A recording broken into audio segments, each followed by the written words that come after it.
네, 여러분 안녕하세요. 자, 이제 지금부터 하는 내용들은요. 교과서 148쪽부터 152쪽까지 진행되는 내용입니다. 오늘 내용 중에서는 교과서에 있는 내용을 반영하지 않는 게 있습니다. 그래서 여러분 꼭 확인하시고요. 선생님이 이 부분 진행한 이후에는 PPT랑 좀 수정할 게 있어서 수정한 거 올리고 여러분 학습 노트랑 싹 다 해서 올려놓도록 하겠습니다. 자, 그래서 형사 절차를 한번 찾아서 가보도록 하겠습니다. 자, 우리가 범죄를 저지른 이유, 우리 지난 시간에 범죄 성립 요건이랑 그리고 범죄를 저질렀을 때 받는 형벌에 대해서 배웠습니다. 맞죠? 자, 그리고 그 지난 시간에 뭐가 배웠을까요? 죄형법정주의에 대해서 배웠을 겁니다. 그래서 이 이후에 자, 그러면은 이 사람이 형벌을 받기 위해서는 어떠한 과정이 펼쳐지는지 우리가 배울 거예요. 그런 다음에 형의 선고를 받고 집행되는 과정. 그리고 우리가 지난번에 배웠던 거는 이 피고인, 피해자, 피해자가 이제 수사나 우리 재판 과정에서 받을 수 있는 인권 보장 제도에 대해서 했었어요. 그러면 시작해 보도록 하겠습니다. 자, 서연아, 범죄가 성립된 사람은 어떻게 될까? 당연히 형벌을 받긴 하는데 서연아, 절차가 어떻게 될까? 하고 투 서연이가 이렇게 잘 이야기를 해줬습니다. 자, 그래서 이번 사시의 수업 목표는요, 여러분 한번 보도록 하겠습니다. 자, 수사 개시부터 형의 집행까지 이뤄지는 형사 절차를 여러분 정확하게 이해를 하셔야 됩니다. 자, 순서가 중요한 게 아니라 내용이 중요하다는 거 얘기를 드립니다. 그리고 형사 절차에서 우리 피의자, 피고인의 인권을 보장하는 제도, 그리고 한 가지 더 있었죠. 피해자, 범죄 피해자. 네. 자, 이렇게 두 가지가 있었습니다. 근데 오늘은 이 1번에 대한 내용 위주로 아마 진행할 것 같아요. 자, 여기 무슨 내용 있냐라고 하는데, 네, 여러분 어떤 수업 영상을 좀 넣었습니다. 자, 일단은 우리가 진행할 부분 149쪽이고요. 오늘 선생님이 그 예전에 그 학습 노트 드렸는데 이게 좀 깁니다.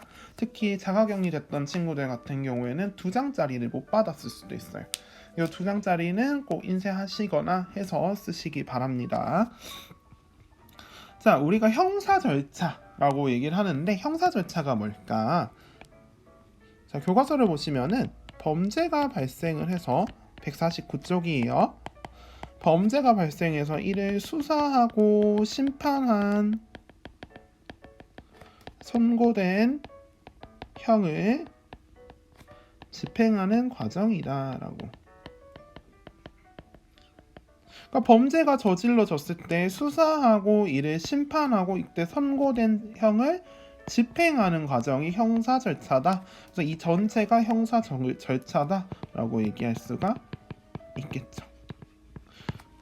그래서 크게 어떻게 나눌 수 있냐? 첫 번째 수사하는 절차, 두 번째는 공판하는 절차, 세 번째는 집행하는 절차 이렇게 되고요.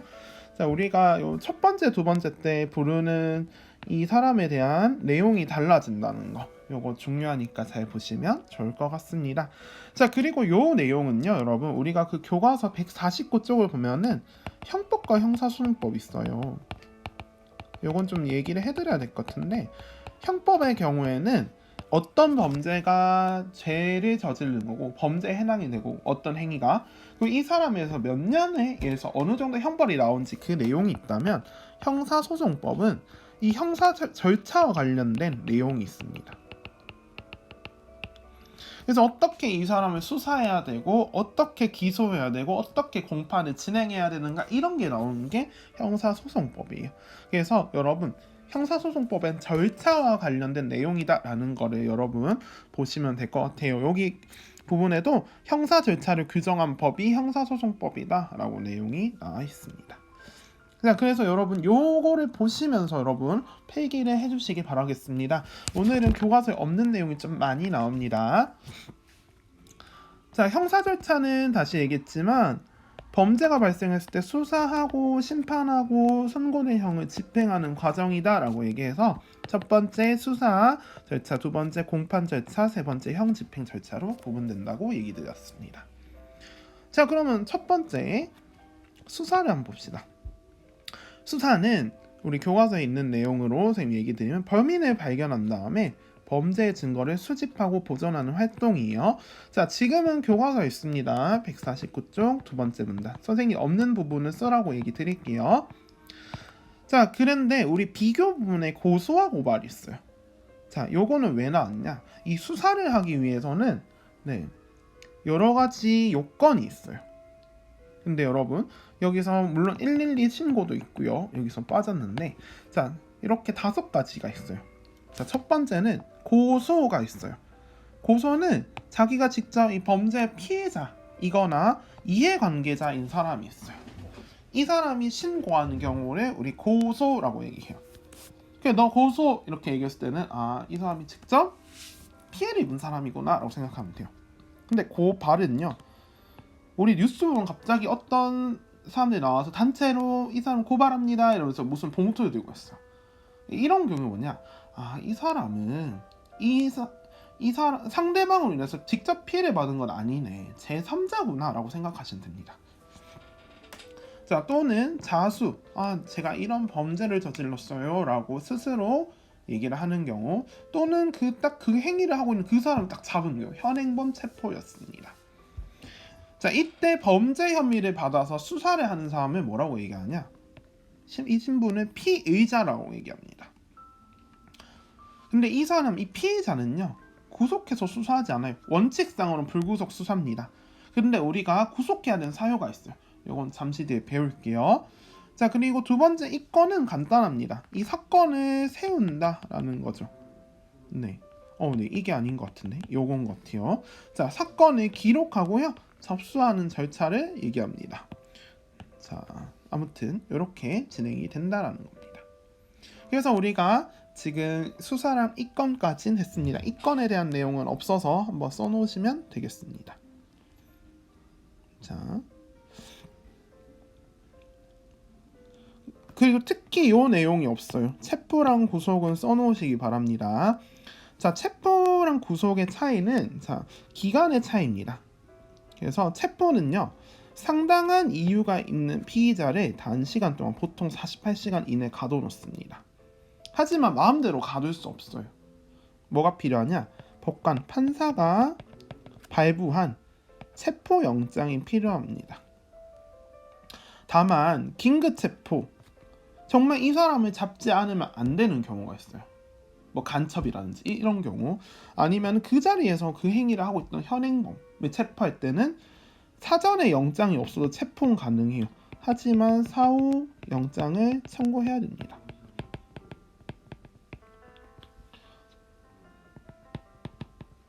자, 그 구속은 뭐냐? 자, 구속은 여러분 3가지 조건이 있어요. 뭐냐? 자, 구속의 요건은 첫 번째, 주거가 이 사람이 어디 사는지를 정확하게 모르겠어요. 그래서 이 사람을 나중에 불구속 수사를 해서 계속 이제 수사를 하랬더니 갑자기 없어졌어요. 그래서 찾으러 갔더니 이 사람이 울산에 사는지 부산에 사는지 서울에 사는지 알 수가 없는 거예요. 자, 그리고 두 번째, 증거를 인멸, 없애는 거예요. 세 번째는 도망, 도주의 우려가 있을 때, 이때는 예외적으로 우리가 불구속 수사, 불구속 재판의 원칙이지만 구속할 수 있습니다. 그래서 이 사람을 장기간 일정 장소에 가둘 때입니다. 장기간, 체포랑 좀 다르죠? 자, 이때도 법관이 발부한 구속영장 필요한데 얘는 예외가 없습니다. 무조건 있어야 돼요. 구속영장을 끊어야지만 검사가 이 사람을 구속시킬 수가 있습니다. 자, 그래서 판사가 발부한 구속영장 필요하다라는 거 잘 기억하시면 되겠습니다. 자, 그리고 5번째는요, 송치라고 얘기합니다. 자, 송치는 뭐냐? 이 1단계에서 경찰이 열심히 수사를 한 거에 대해서 경찰이 이제 검찰한테 넘기는 작업을 우리 송치라고 합니다. 이때 피의자랑 관련 서류를 같이 보내게 돼요. 그럼 이걸 검토를 했을 때 피의자가 범죄 혐의가 인정된다라고 보면은 검사는 이렇게 법원에 재판을 요청을 합니다. 요걸 우리가 6단계 가장 중요한 기소라고 얘기하고요, 공소 제기라고 합니다. 그래서 검사가 법원에 형사 재판을 요청하는 경우 기소라고 합니다.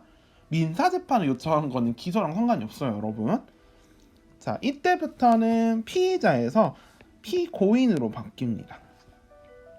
그리고 이때도 원래는 원칙은 불구속 재판인데 우리 아까 전에 구속에 예외 사유 3가지 있었어요. 뭐가 있었어요? 바로 방금 배웠던 거. 주어가 불분명하거나 증거를 이 사람을 풀어놨더니 증거를 없앨 것 같아. 그 3번째 또 뭐가 있을까요? 도주의 우려가 있는 경우에는 판사가 법관이 구속영장을 발부해 줄 수가 있다는 겁니다. 자, 그러면은 피고인 형사재판에서는 이 피고인하고 누가 같이 붙냐? 원고가 이제 검사가 원고가 됩니다. 그래서 보면은 보통 형사재판 여러분 드라마에서 보시면 어땠어요? 한편에선 검사복 입고 막 이렇게 공방을 벌입니다. 근데 여러분이 헷갈릴 수 있어요. 선생님 근데 그 변호사랑 검사랑 이렇게 붙지 않나요? 하는데 이 변호인은 사실은 법률로 조력해주는 돕는 사람이에요. 그렇기 때문에 이 사람이 주가 되는 건 아닙니다. 그래서 피고인하고 원고가 형사재판의 당사자다라는 거, 변호인은 여러분 주된 요소가 아니라 이 피고인을 도와주는 거다라고 보시면 되겠습니다. 자, 근데 말이죠. 우리가 앞에서 보면은 여러분 불기소 처분이라고 있을 수 있어요. 자, 근데 어떤 경우냐? 불기소, 기소하지 않겠습니다. 자, 기소를 안 한다는 거는 일단은 범죄로 일단 처분하지 않겠다라는 겁니다. 자, 범죄 혐의를 아무리 봐도 인정할 수 없어요. 이건 범죄가 아닌데 라고 하는 첫 번째 경우. 두 번째는 우리 교과서 149쪽에 있는 공소시효가 없어지는 경우입니다. 자, 이건 뭐냐면은 이 국가도 평생 이 사람을 처벌할 수 없어요. 우리 여러 가지 사유 때문에. 그래서 어떠한 범죄가 일어나면은 한 5년이든 10년이든 일정한 시간이 지났다면 이 사람을 처벌할 수 있는 권리가 없어집니다. 요게 공소시효인데요. 자, 요게 국가의 형벌권이 소멸되는데 단 요즘에 태완이법, 아무튼 이런 다양한 흉악 범죄들이 나타나면서 이 공소시효를 폐지한 범죄가 있습니다. 살인죄입니다. 예전엔 25년 정도였어요. 근데 이게 없어졌습니다. 그 살인죄는 평생 잡히면 이제 늙더라도 이제 받게 되죠. 자, 또는 우리 위법수동 조각사유, 책임 조각사유 우리 아까 했었습니다. 해당되는 것들 여기 된다면은 불기소 처분이 나온다. 자, 그리고 또 대표적인 또 이제 보는 게 연령, 품성, 지능, 환경, 범행 동기 이런 것들 고려했을 때 한 번쯤은 좀 불기소 해주고 기소를 유예해주면 어떨까 해서 불기소하는 경우인데 대표적인 예로는 여러분 배웠던 거일 수 있어요. 선도조건부 기소유예가 여기에 나옵니다. 청소년들을 대상으로 진행하는. 그래서 이런 것들이 있다라는 겁니다. 자, 그러면 이제 열심히 기소를 했습니다. 검사가 법원에 형사재판을 요청을 했어요. 그럼 이제 이 법원은 열심히 재판을 벌입니다. 요거는 어디 있냐 여러분? 150쪽에 드디어 넘어왔습니다. 첫 번째 문단이에요. 자, 이 공판도 중요해요. 왜냐? 이제 유죄인지 무죄인지 이 피고인이 과연 유죄인가 무죄인가를 판단하는 절차입니다. 자, 그래서 선생님 방금 얘기했지만 이 공판 절차의 당사자는 누구냐? 검사, 원고, 그리고 피고인이 있다라고 얘기했습니다. 그래서 여러분 원고랑 피고라고 얘기하는데 그냥 검사랑 피고인 정도로 생각하시면 됩니다. 그리고 중요한 건 뭐냐? 이 사람은, 이 피고인은 말이죠, 최종적으로 유죄로 확정되기 전까지는 무죄로 봅니다.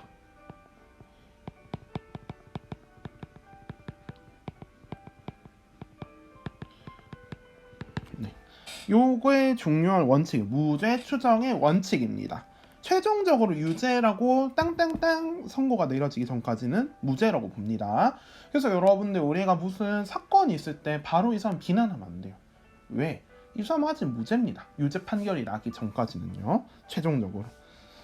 자, 그리고 우리 교과서 151쪽의 지식 더하기를 보시면 국민 참여 재판이 한 번씩 나옵니다. 요것도 좀 한 번씩 나오는 소재라서 한번 다뤄보도록 하겠습니다. 자, 일반 국민이 배심원으로 참여하는 형사 재판이고요. 2008년부터 시행을 하고 있습니다. 그래서 여러분 요 내용은요. 151쪽 지식 더하기랑 바로 위에 문단, 세 줄짜리 문단을 합친 겁니다. 자, 20세 이상, 만 20세 이상의 우리나라 국민이면 누구나 원칙적으로 가능해요. 다만 이게 추첨을 통해서 뽑다 보니까 간혹 이 사람과 관련된 경우가, 예를 들어서 이 피고인과 관련된 가족이 뽑히거나 하는 경우도 있을 수 있습니다. 그러면은 예외적으로 제외될 수도 있어요. 아니면 직업상 좀 민감할 수 있다든지. 자, 그리고 요거는요, 어떤 사건만 신청이 가능하냐, 지방법원 합의부에서 관할하는 1심 사건만 신청할 수가 있습니다. 그리고 더 중요한 거는 피고인이 신청을 해야 된다라는 거, 이렇게 얘기를 드립니다. 자, 우리가 1심 사건에서 선생님이 왜 얘기를 하냐, 이전에 한번 얘기를 했을 거예요. 여러분 옛날에 배웠던 것 중에 뭐가 있었냐, 우리가 1심에는 지방법원 합의부가 있고 지방법원 또 뭐가 있어요? 지방법원 단독 판사가 있었어요. 맞죠? 여러분 이거 기억하셔야 돼요. 자, 그래서 여러분 요거를 놀래라. 자, 아무튼 그래서 여기서는 이 1심이지만 지방법원 합의부 1심만 가능하다는 겁니다, 여러분. 그래서 이거 잘 기억하시면 되겠습니다. 그래서 지방법원 단독 판사의 이제 1심은 해당되지 않아요. 또는 지방법원 합의부인데 2심인 경우는 해당하지 않아요. 그래서 여러분 잘 기억하시면 되겠습니다. 자,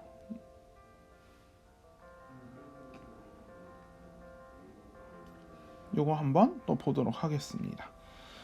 자, 그런데 요 배심원들이 열심히 이제 또 평결을 이제 준비를 합니다. 우리는 무죄라고 생각합니다. 이런 식으로 생각하는데, 이 배심원이 내린 결정을 평결이라고 해요. 근데 이 평결은요, 형벌을 내리는 양형에는 법적으로 구속하지 않아요. 다만 존중합니다. 그래서 만약에 의견이 다른 경우에는 판사가 배심원이 이렇게 생각했지만 이러이러한 이유로 나는 이렇게 다르게 좀 얘기한다 라고 밝혀주게 되어 있습니다. 근데 이걸 하다 보면 아무래도 사법기관이 민주적으로 정당성이 강화될 수가 있고요. 또 투명성도 높아질 수 있어요. 왜? 어떻게 보면은 판사들의 업무가 잘 공개가 안 되죠. 그러다 보니까 사람들 입장에서는 이게 제대로 되고 있나? 궁금할 수 있겠죠. 근데 이 국민참여재판을 통해서 그 과정을 함께 겪어보면서 이해할 수 있다는 겁니다. 자, 그래서 국민참여재판 이야기를 드렸습니다. 자, 여러분 요거는 어디냐, 우리가 교과서 150쪽에 어디부터냐, 두 번째 문단과 세 번째 문단 첫 번째 줄, 요 내용인데 요 내용은 하지 않습니다. 그래서 여러분 요 대신에 요 페이지만 보시면 됩니다. 네. 자, 근데 여기서도 한 가지는 보면 돼요. 여러분 뭐가 있냐, 진술 거부권이 피고인한테 있다는 거, 요게 제일 중요합니다. 피고인은, 자, 피의자, 형사 피의자는 수사 과정에서 불리한 얘기가 나오면은 진술을 거부할 수 있습니다.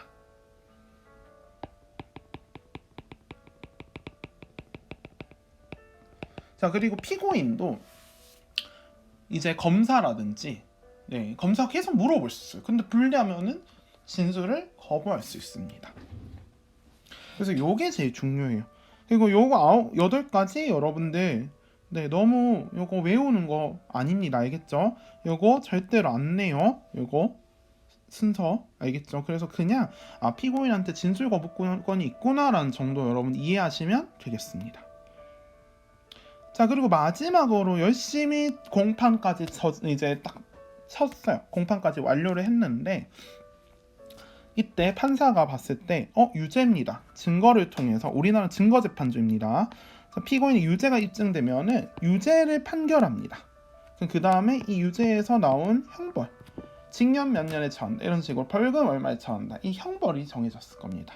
이 형벌을 집행하는데 중요한 거는 누구의 지휘로? 검사의 지휘로 진행이 된다라는 겁니다.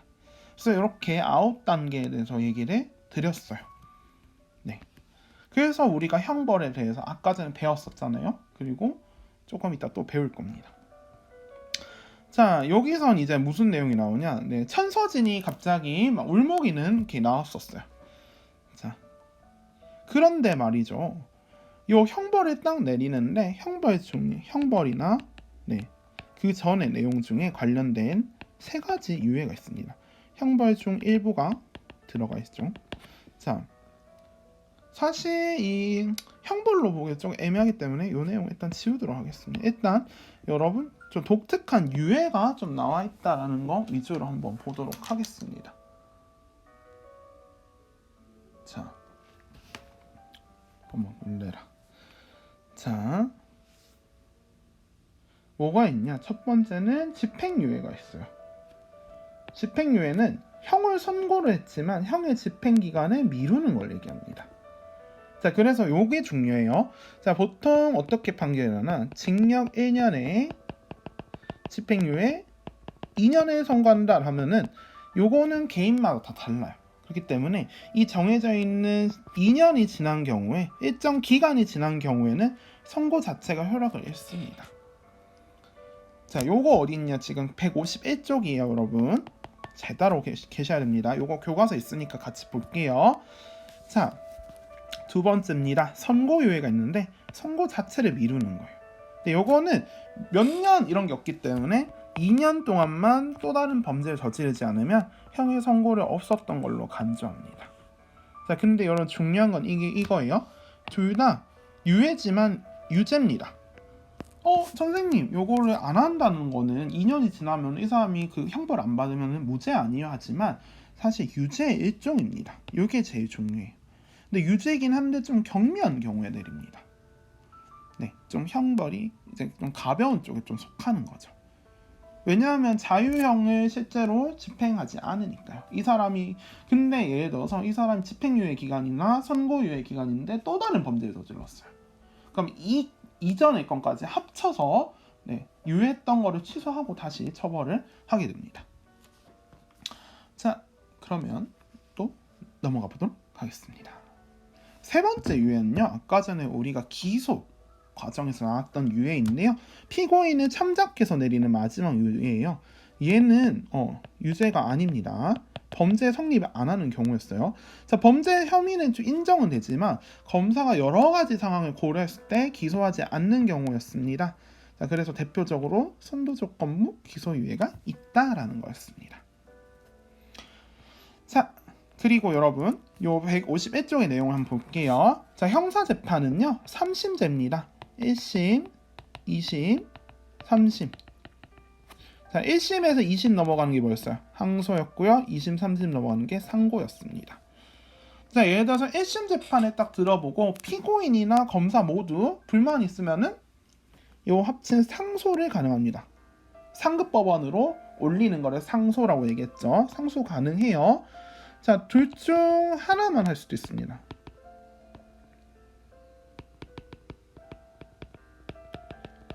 자, 예를 들어서 피고인은 정말 만족하는 판결이 나왔어요. 무죄 판결이 나왔는데 갑자기 검사가 상소를 할 수도 있습니다. 자, 근데 여러분 피고인만이 항소하는 사건이 있을 수도 있어요. 요거 여기서 잠깐 부분이에요. 자, 피고인만이 항소하는 건 뭐예요? 이 검사가 봤을 때는 적절한 정도인데 아무리 봐도 이 형벌이 내가 봤을 때는 불리하고 불합리하다는 거예요. 그래서 상소를 했어요. 이 경우에는 원래 판결보다 무거울 수 없어요. 같거나 밑으로 내려가야 됩니다. 왜냐하면 만약에 피고인만 했다고 해서 밑보였다면은 판사 입장에서는 더 센 형을 줄 수도 있어요. 이렇게 하면은 피고인들이 과연 상소를 할 수 있을까요? 겁먹어서 할 수가 없어요. 그렇기 때문에 이 피고인들의 상소권을 보장하기 위해서 불이익 변경 금지의 원칙이란 게 있다라는 거 기억하시면 되겠습니다. 자, 그리고 말이죠. 교도소에 수용된 수용자가 성실하게 정말 잘 살았어요. 그러면 형이 집행되기 끝나기 전에 가석방, 가짜가 미리 우리 가지급 이런 식으로 먼저 준다라는 내용이 있어요. 이것처럼 먼저 석방을 시켜줄게 라는 겁니다. 하지만 여기에 뭐가 있다고 했어요? 보호관찰을 보통 붙인다라고 얘기했습니다. 잘 살고 있는지. 자, 그럼 이 조건이 뭐냐? 무기징역은 최소 20년이 지나야 되고요. 유기징역, 기간이 정해진 경우가 우리 유기였어요. 네. 뭐 무기 금고도 될 수 있겠죠. 아무튼 유기 금고 이런 식으로. 자, 이런 경우에는 이 형기의 3분의 1 이상이 지난 경우 가능하다라고 얘기해서 여러분 징역 3년이었어요. 그럼 몇 년이 지난 경우 가능해요? 1년 이상이 지나야 됩니다. 그래서 1년, 최소 1년이 지나야 된다는 거죠. 그래서 여러분 이렇게 계산하실 수도 있어야 됩니다. 갑자기 수학이 되죠. 자, 근데 여러분 이제는 보실까? 교과서 152쪽이에요. 이 내용도 매우 중요합니다. 꼭 보셔요. 자, 여러분은 질풍노도의 시기이기 때문에 정말 여러 가지 일들을 겪습니다. 그래서 이 중에 여러분 주변에도 있을 수도 있고 아니면은 내 주변은 아니지만 정말 어쩌다 보니 범죄를 저지르는 친구들도 있어요. 이럴 때 성인하고 동일하게 처벌하지 않아요. 왜냐? 다시 한번 기회를 주고 건전한 생활을 할 수 있도록 돕는 겁니다. 그래서 특별조치를 담은 소년법에 대해서 볼 건데 이 소년보호 사건의 대상은 3가지입니다. 촉법, 범죄, 우범 이렇게 3가지가 있어요. 자, 그래서 이 촉법소년 같은 경우에는 형법에 저촉된 행위를 한 10살 이상 만 나이입니다. 만 10세 이상 14세 미만의 소년이에요. 네. 자, 우리나라의 형사 미성년자는 만 14세 미만이에요. 근데 만 10세 미만은 아예 어떤 처분도 내릴 수가 없어요. 네. 요게 우리나라의 조금 맹점이죠. 그래서 소년법의 나이를 좀 내리자 이런 내용이 좀 나오고 있어요. 최근 학교 폭력이 조금 심화되고 있잖아요. 특히 초등학교에서는 중학교 1, 2학년의 경우도 그렇고. 자, 범죄 소년은요. 범죄를 저지른 만 14세 이상 19세 미만의 소년을 얘기합니다. 자, 우범 소년은요. 범죄를 저지를 우려가 있는 10세 이상 19세 미만의 소년이에요. 자, 요 차이점 얘기할게요. 촉법이란 범죄는 뭐가 있다는 범죄를 해당한 거죠. 범죄를 행했죠. 근데 우범은 범죄를 하지 않았어요. 우려가 있을 뿐이에요. 걱정이 있을 뿐이에요. 요 차이가 있어요. 이 둘은 또 나이가 차이가 있겠죠. 기준은 14세였습니다. 만 14세. 자, 우범 소년 같은 경우는 범죄를 저지를 우려가 있는데 보호자의 정당한 감독에 따르지 않거나 이유 없이 가정에서 이탈, 가출한 경우 우범 소년으로 보고 보호 조치를 내릴 수가 있습니다. 자, 그래서 이 촉법 소년한테는 아직 우리가 만 14세가 안 지났기 때문에 형벌은 못 내리고요. 보호 처분만 되고 범죄 소년은 만 14세를 지났기 때문에 심하면 형벌 또는 보호 처분을 선택적으로 내릴 수 있습니다. 지금 하는 부분 152쪽입니다. 자, 그리고 우범 소년은 범죄를 저지른 거 아니에요. 그래서 형벌 못 내리고 보호 처분만 내릴 수 있습니다. 그래서 이렇게 지금 소년 보호 사건의 대상까지 했습니다. 자, 마지막으로 이제 보완 처분. 여러분 보완 처분하고 보호 처분 이 차이가 있는데 보호 처분은 만 19세 미만한테 적용하는 거다라는 거 기억하시면 되겠습니다. 자, 그럼 소년 보호 사건의 처리 절차 한번 볼게요. 152쪽입니다. 자, 경찰 단계에서는요. 일단은 자, 2가지 나뉘어요. 자, 촉법 소년, 우범 소년은요. 직접 법적 조치를 하지 않습니다. 네. 선도를 직접 할 수도 있고요. 훈반 조치도 할 수 있어요. 또는 법원의 소년부, 가정법원, 지방법원의 소년부로 보낼 수 있어요. 왜 여기서 가정 괄호 지방이라고 하냐면 서울이나 부산처럼 큰 도시에는 법원이 여러 가지가 있어요. 행정법원도 있고 가정법원도 있고 이렇게 하지만 인구가 많지 않은 경우에는 법원이 여러 가지가 있으면 좀 아무래도 사건 수가 작을 수 있습니다. 그래서 이 지방법원 안에 가정부를 이렇게 신설을 해요. 소년부를 이렇게 신설을 합니다. 그래서 이 가정법원 대신에 지방법원에서 이 소년부에서 사건을 관할합니다.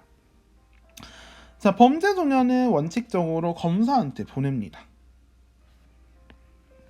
하지만 소년부에 송치할 수도 있다라는 겁니다. 자, 그래서 요거 한번 그려볼게요. 자, 소년이 이렇게 있어요.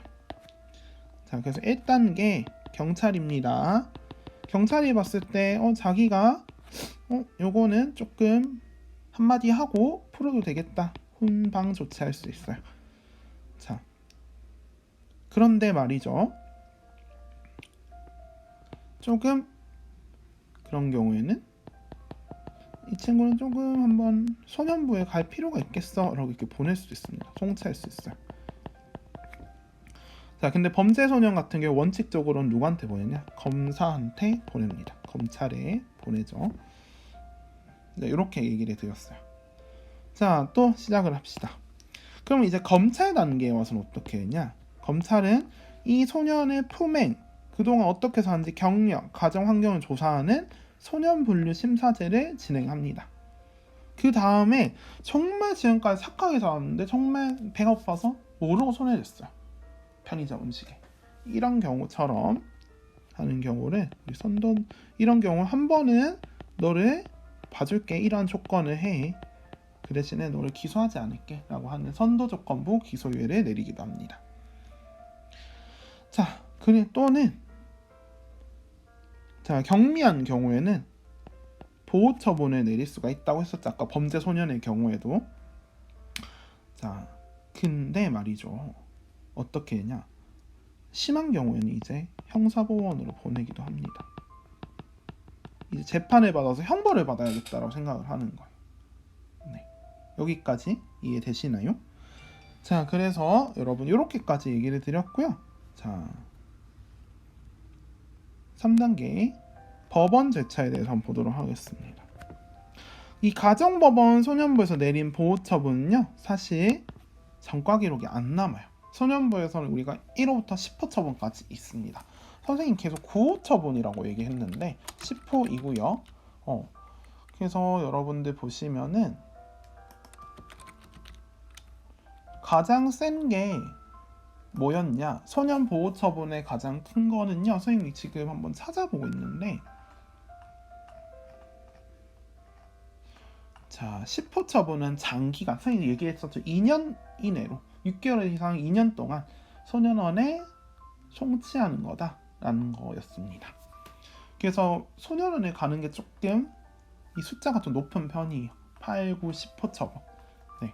그래서 여러분 이거 일단 기억하시면 되고요. 전과 기록엔 남지 않습니다. 그런데 말이죠. 어떤 경우가 있냐? 자, 이렇게 위로 다시 올라올게요. 잘 안 올라오는데. 자, 소년부에서 재판을 하는데 아무리 봐도 이거는 형사법 재판을 받아야 되는 경우예요. 그럼 다시 검찰한테 보냅니다. 너 이거 다시 조사해서 형사법원을 보내 라고 얘기할 수도 있고요. 반대로 형사법원에서 재판을 하다가 이거는 그냥 좀 보호처분 정도로 내려도 될 것 같은데 하면은 형사법원이 지방법원 소년부한테 송치할 수도 있습니다. 네. 그래서 이렇게 교과서가 되어 있죠. 자, 그런데 판결이 났습니다. 형사법원에서. 유죄예요. 판결. 갑자기 여기 왜 있지? 자, 갑자기 다 지워졌네요. 판결이 났습니다. 아니면 여기선 결정이 내려질 수 있어요. 이렇게 된다라고 얘기 드렸어요. 자, 근데 판결이 난 경우에도 우리가 조심해야 될 게, 형사법원에서 진행하는 경우에 소년 사건은 굉장히 신속하게, 일반 사건보다는 신속하게 진행이 됩니다. 왜냐하면 빠른 복귀가 필요한 친구들이잖아요. 자, 그리고 신속한 재판 진행을 하고요. 자, 그리고 여러분 형사법원에서는 보호처분을 내릴 수가 없어요. 그럼 반대로 우리 소년부에서 형벌 못 내립니다. 네, 요거 그래서 아까 전에 서로 다시 보내는 경우가 있었습니다. 아무리 판단해도 이거는 형벌은 아니야 하는 경우에는 소년부로 다시 보낸다, 송치를 하는 경우가 있었다. 그리고 소년부에서 생각을 해봤을 때 이거는 검사의 조사가 필요해. 검찰의 조사가 필요하고 형사법원으로 기소를 하는 게 나을 것 같아. 공소를 제기해야 될 것 같아 하면은 다시 검찰로 보낸다고 얘기했습니다. 자, 그래서 여러분, 오늘 배터리가 갑자기 부족하고 이러네요. 자, 이 소년범들 중에서 이 만 18세 미만은 또 사형하고 무기형을 선고받지 않습니다. 그래서 이것도 잘 기억하시면 될 것 같아요.